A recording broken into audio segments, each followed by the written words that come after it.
Deadly fire raises safety concerns about subdivided flats. Kindergarten queues put spotlight on a lack of school places. And Asia-Pacific leaders gather for the APEC summit.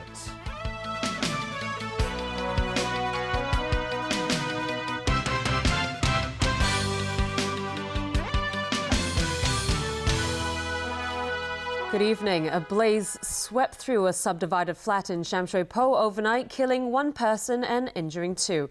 Authorities don't believe the fire was suspicious, but as Kirti Nandwani reports, a deadly blaze has once again raised safety concerns about subdivided units. A rescue operation in the middle of the night. Firefighters freed this 72-year-old man from the podium of the building on Po-on Road in Shamshui-Po. He and his 62-year-old wife were injured as they fled the scene. Both were sent to hospital for treatment. More than 100 residents were evacuated after the fire broke out at around midnight. It started at a subdivided unit on the first floor facing the back alley. It took firefighters about 20 minutes to put out the blaze. They later found the body of a man of about 40 years old inside the unit. He's believed to have lived there for more than a decade. The landlord of the subdivided flat has been asked to cooperate with the police investigation. The flat was subdivided into 12 rooms, and 10 of them were occupied. As police carried out their investigation this morning, they found a gas cylinder used for hot pots in the unit. Officers don't believe the fire was suspicious. Mak Puyun, Assistant Divisional Commander of Shamshui-Po, said the man who died might have caused an explosion while trying to ignite the gas cylinder. Mak said he either suffocated or was burned to death. The subdivided flat that was caught on fire has illegal construction works. The landlord received a warning letter in September but failed to make any changes. The buildings department will issue a removal order in due time.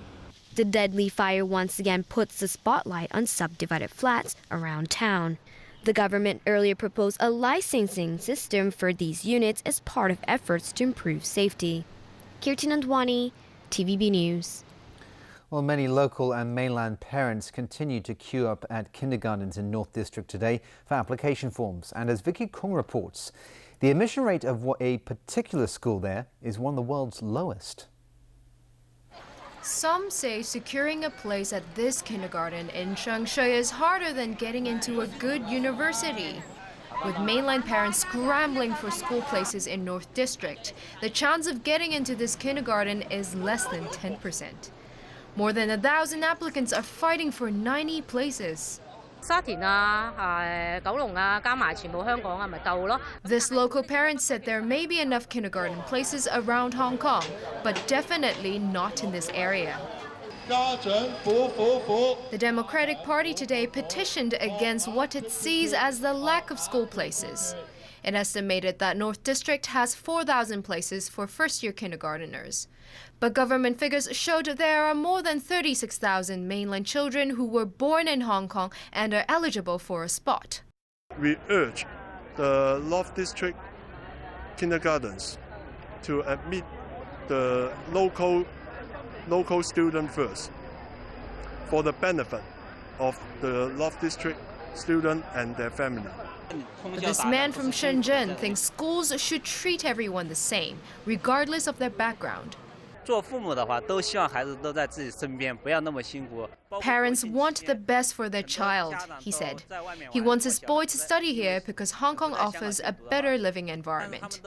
He also thinks the government should come up with a backup plan so that children who don't get admitted now can still have other options to study in Hong Kong in the next school year.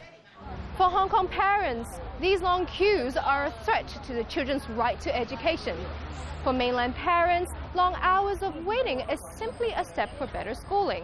But wherever these parents are from, they have one single demand: for better planning from the Education Bureau. Secretary for Education Eddie Ng insisted today that Hong Kong has enough kindergarten places. Blamed the queuing phenomenon on Seller's parents who try to apply to too many schools. and officials will discuss with kindergartens next week the possibility of online applications, even though the schools have already said they don't have the manpower to handle them. Vicky Kong, TVB News. There's a lot of talk about universal suffrage in the 2017 chief executive election. But what about the Legislative Council election a year before that? The convener of the Alliance for True Democracy said today functional constituency lawmakers need to realise their seats will have to go eventually. The Alliance for True Democracy has put forward proposals that would pave the way for what it calls a more democratically elected legislature. That is, to reduce the number of functional constituency seats in 2016 and get rid of them completely in the 2020 election. Speaking to TVB News today, Alliance convener Joseph Cheng said the proposal would give candidates different options to contest directly elected seats. These include the current proportional representation system used in the 5 geographical districts, as well as other single-seat constituencies used in district council elections where candidates win with a simple majority.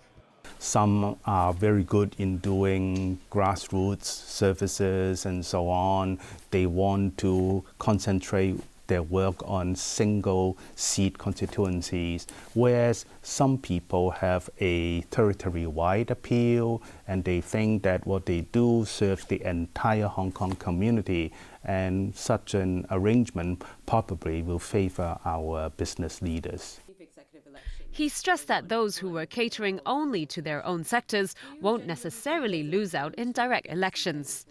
They can do very well in competitive elections in view of their big names, their popularity, and their tremendous financial resources. I understand it is difficult for people to give up their privileges, but from a long-term perspective and for the sake of the good of Hong Kong, I think they should have the enlightenment to realize this.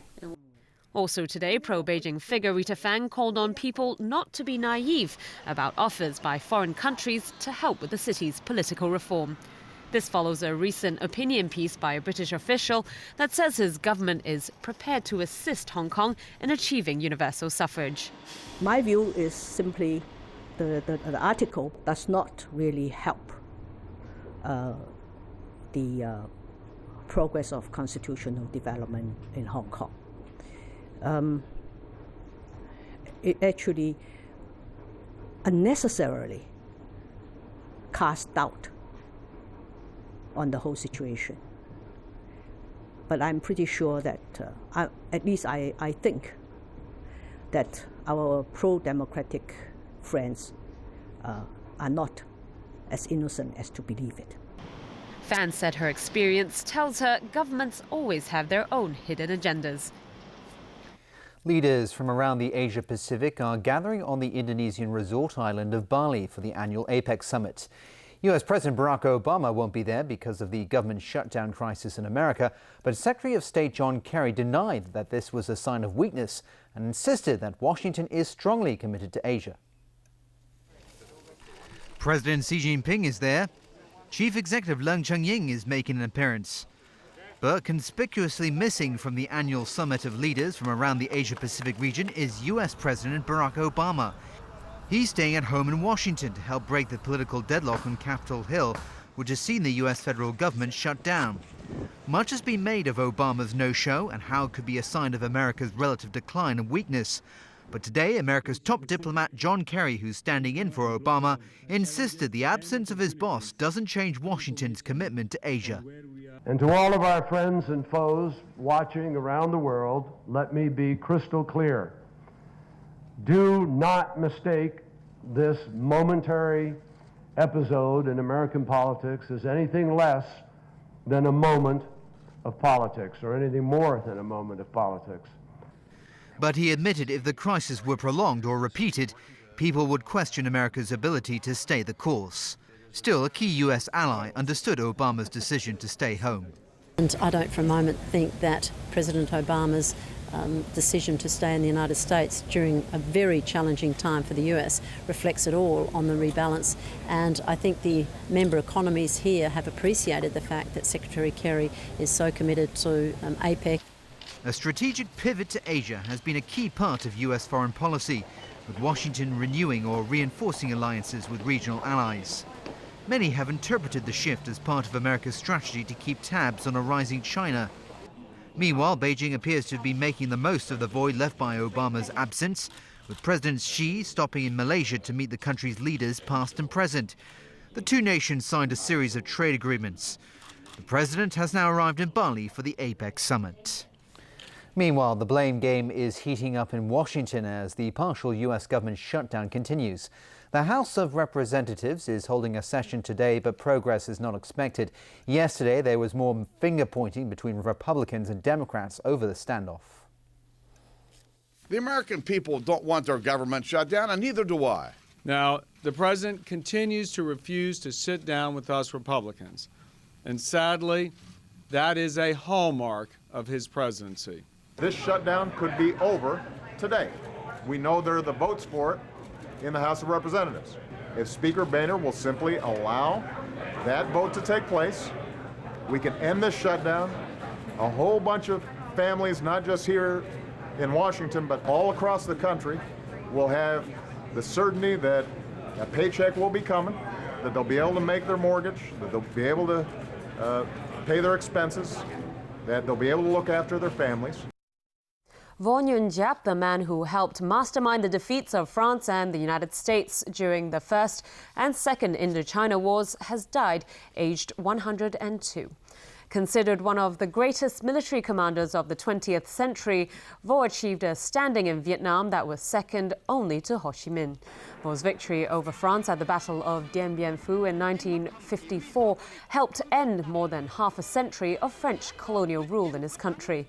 Roughly 20 years later, his war of attrition against the US forced America to withdraw from the country, paving the way for a communist takeover of Vietnam. And still ahead in the news. Stepping up the fight against a drug-resistant bacteria. Bad weather hampers efforts to find shipwreck survivors off Italy. And the Red Sox dim the Rays in Boston.